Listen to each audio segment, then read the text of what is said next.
Hi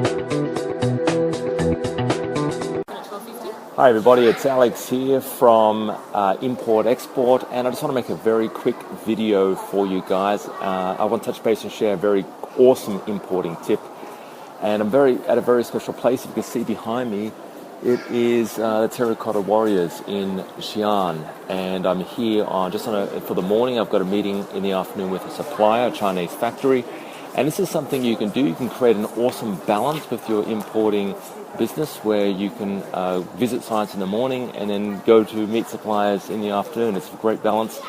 And one thing, the importing tip of the day is when you do want to get around China and you want to just do simple things like catch overnight trains or even go to get a cab or go to a restaurant and order food, it's very difficult to do unless you have a translator or somebody to help you. And this is what I've done.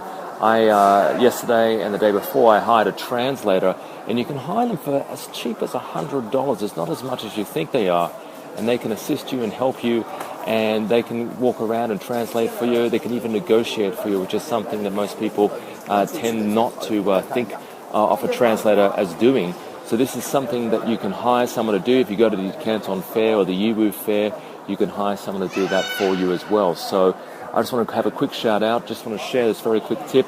Do hire people, local people on the ground, whether it's translators, whether it's someone who can negotiate with you, even a guide.